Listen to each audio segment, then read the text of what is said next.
Ascolta, 4, 7, 8. Stefano, stai tornando? Eh?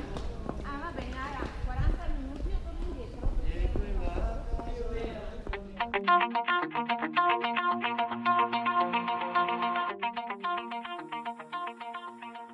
Venezia! L'ultima volta vi ho portati a curiosare tra le pile e pile di libri della libreria Acqua Alta di Venezia. Questa volta sono andata alla ricerca del misterioso cuore di pietra. Il misterioso cuore di pietra. Una leggenda narra dell'amore tra un pescatore e una sirena. E io vi ho portati lì.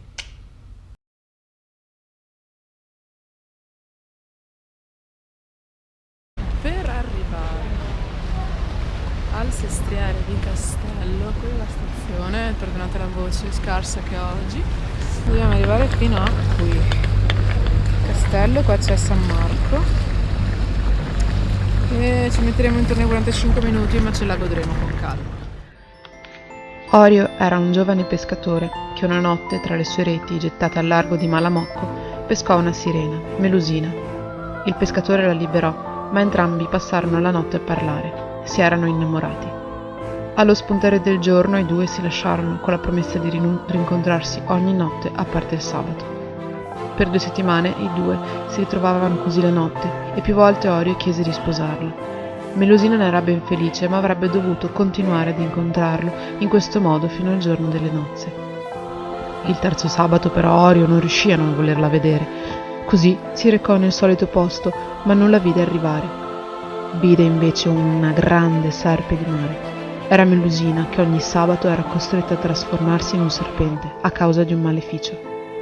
La sirena serpente disse al suo amato che se si fossero però sposati, tutto questo sarebbe cessato. Così fu, e i due felici ebbero presto 3 figli. Un giorno però Melusina si ammalò gravemente e in breve tempo morì, lasciando Orio disperato solo con i figli. Già dal secondo giorno però si accorse che nonostante la sua assenza tutto veniva regolarmente pulito e i bambini erano sempre in ordine. Un sabato mattina però, tornato a casa prima del solito, trovò un grande serpente in cucina e senza pensarci un attimo gli tagliò la testa. Da quel giorno però la casa e i figli rimasero in disordine. Così Orio capì che quel serpente in realtà era la sua amata Melusina.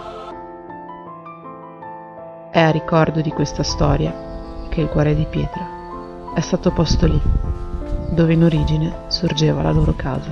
Ecco qua. Qui.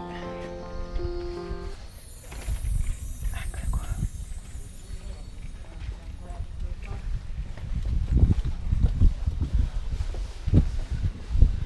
Missione compiuta.